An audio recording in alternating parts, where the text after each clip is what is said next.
C60 olive oil is a popular choice for people wanting to activate their full potential. Improved sleep, faster recovery, and more energy are just a few of the amazing comments received from our customers who take a spoonful a day. Make C60 oil a part of your daily routine and see what it can do for you. Activate your potential today at thec60company.com.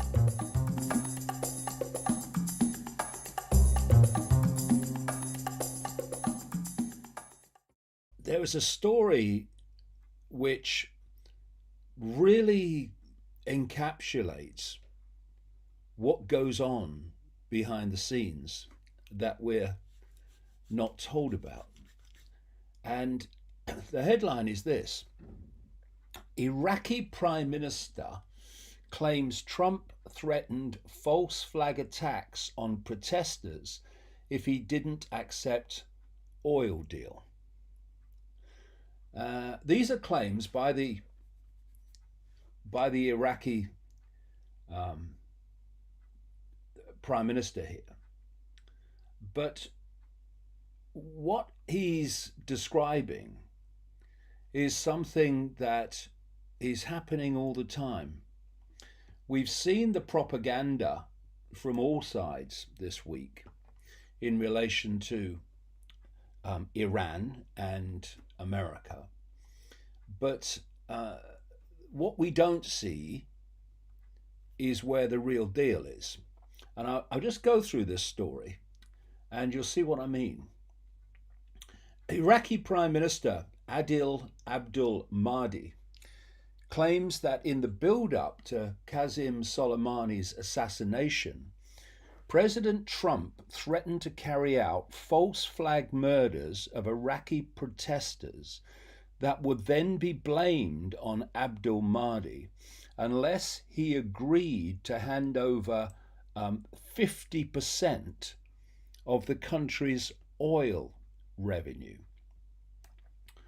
According to the Strategic Culture Foundation's Federico Perasini, Abdul Mahdi was angry about how the US had failed to complete the rebuilding of Iraq's infrastructure and electricity grid projects unless they were promised 50% of oil revenues, which Abdul Mahdi refused.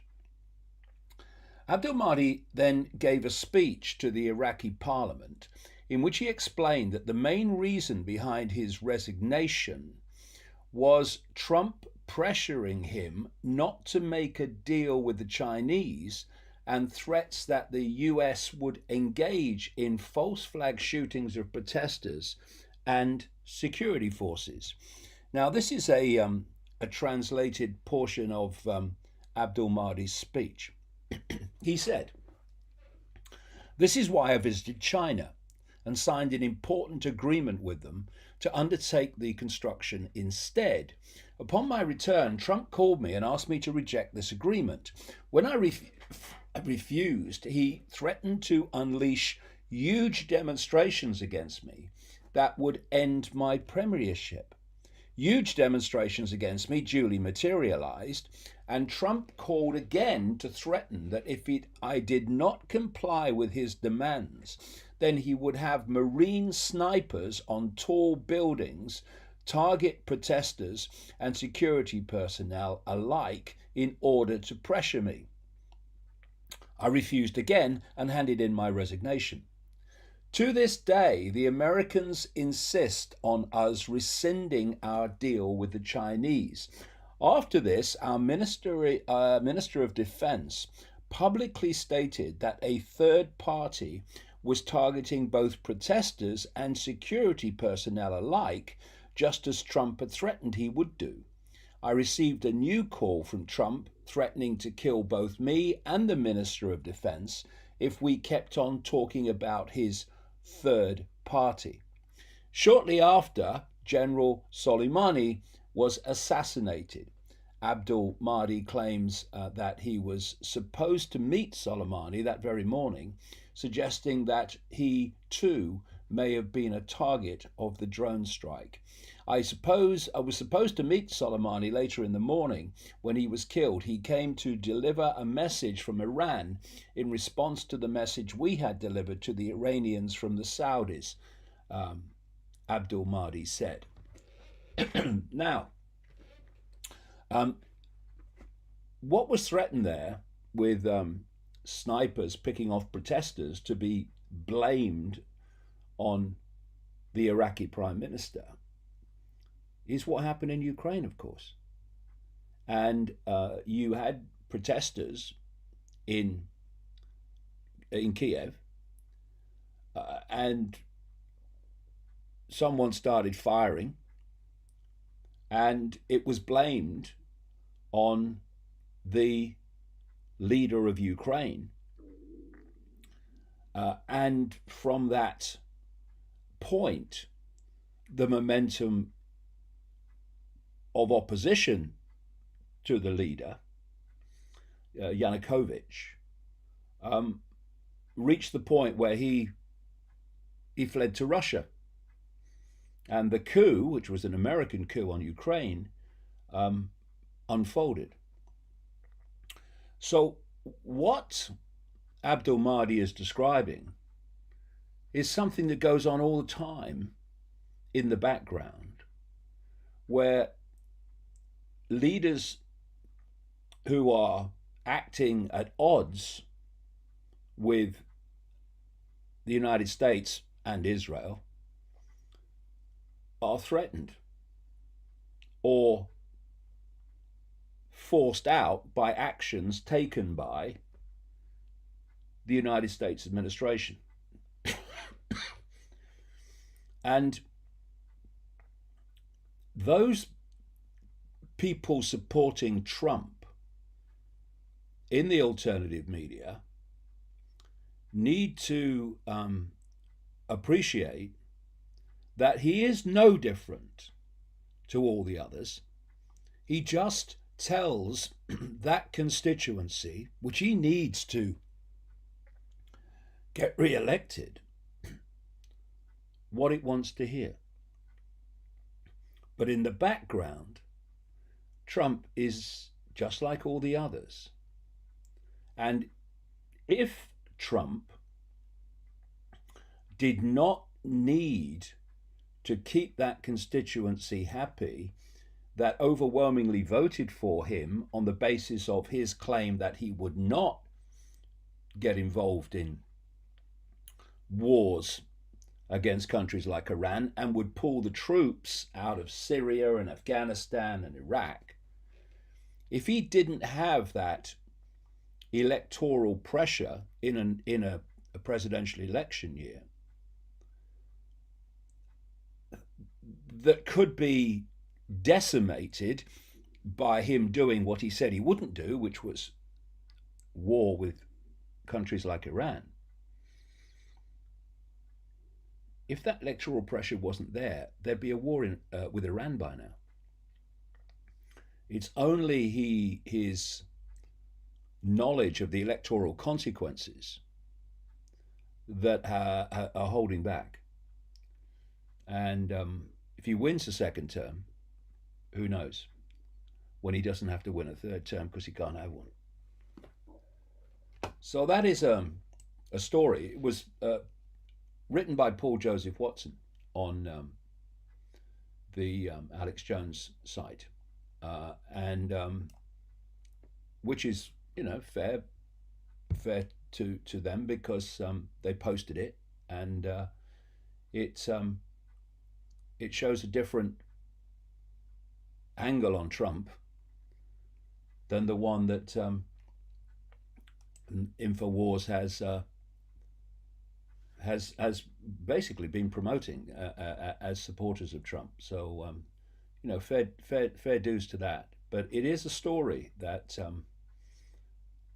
really does capture A, what really goes on in the shadows, and B, that Trump is not the great savior that so many think that he is. The writer of the original story Pericini um, explains that the underlying reason for the assassination of Soleimani was the US lashing out at a world turning its back on the unipolar world order in favor of the emerging multipolar, and the threat posed by China and Russia to the US dollar maintaining its status as the world reserve currency and the only currency in which oil can be traded. He said Soleimani's death is the result of a convergence of US and Israeli interests. That's for sure. With no other way of halting Eurasian integration, Washington can only throw the region into chaos by targeting countries like Iran, Iraq, and Syria that are central to the Eurasian project. And I've written about this Eurasian project for a long time, and it is US Israel control of Eurasia, this massive landmass from Europe to China and Russia down into the Middle East. And this is where all these countries, if you look at the countries that are being targeted through demonization or targeted militarily, then they're all in this landmass of Eurasia, which the former national security advisor to President Jimmy Carter, Zbigniew Brzezinski, who is he's died now, but a massive insider of this cult. He wrote in the late 90s that if you want to control the world, you need to control Eurasia. And that's massively central to what this is all about. But there are other pressures pushing the other way. And if you're going to control Eurasia, then you have to control China and Russia, that are the two massively major powers in that landmass outside of Europe. And indeed, they're the major powers outside of Europe if they combine. Or including Europe, rather, if they combine. And this then starts to fit with what I've been saying for a long time, which is the plan ultimately is to try to trigger some kind of conflict with Russia and China that would bring about that control of Eurasia. But that's a very indicative story of how it all works away from the public eye. Another part of this subject is the blatant nonsense that comes out of the mouths of American presidents, Trump in this case, about wanting to spread American values and all that stuff. And what it was claimed in terms of the invasion of Iraq based on a lie was that they were going there to free the people from Saddam Hussein and to introduce democracy. And of course, democracy is an absolute scam and smokescreen. The idea is you make democracy and freedom interchangeable words, and if you are able to vote every 4 or 5 years to apparently select the government or the leader, then you are free. But if the leader options are controlled by the same force, or leaders that come to power that won't play ball with you are then targeted and removed by whatever means, then where does democracy and freedom interact? It doesn't. And when you have politicians who can tell you what they're going to do and not going to do in an election campaign and then get elected on that and then do the opposite, what's the point of an election campaign?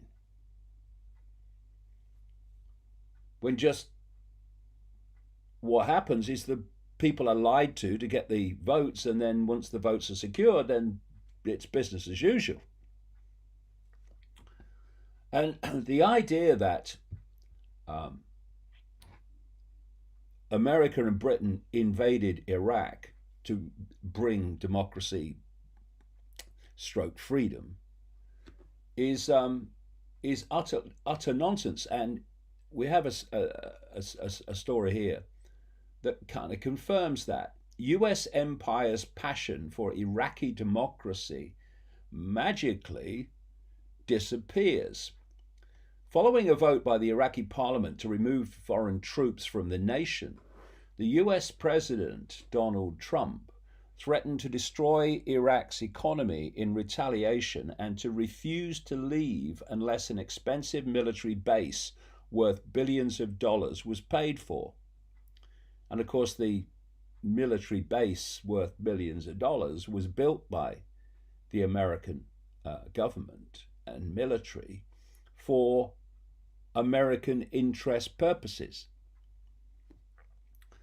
If they do ask us to leave, if we don't do it in a friendly basis, Trump told a press conference, we will charge them sanctions like they've never seen before, ever.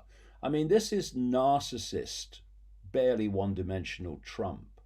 Everything that he threatens people with is always the biggest, the most powerful, the most, for them, catastrophic response that anyone's ever seen. And Trump said it'll make Iranian sanctions look somewhat tame. If there's any hostility, that they do anything we think is inappropriate, we are going to put sanctions on Iraq, very big sanctions on Iraq. We have a very extraordinarily expensive air base there. It cost billions of dollars to build, long before my time, Trump said. We're not leaving unless they pay us back. This is the same Donald Trump who, throughout his election campaign in 2016, was saying that he would bring the troops out of the Middle East, and of course that included Iraq. Now he has the opportunity, because the Iraqi parliament has said, we want you out. And he's saying, no, we ain't going. We ain't going until you pay us for this base, which we built for our own interests. And I really do hope that Trump supporters would just look at what is done rather than what he said, and therefore realize that he's just another front man, just like all the rest.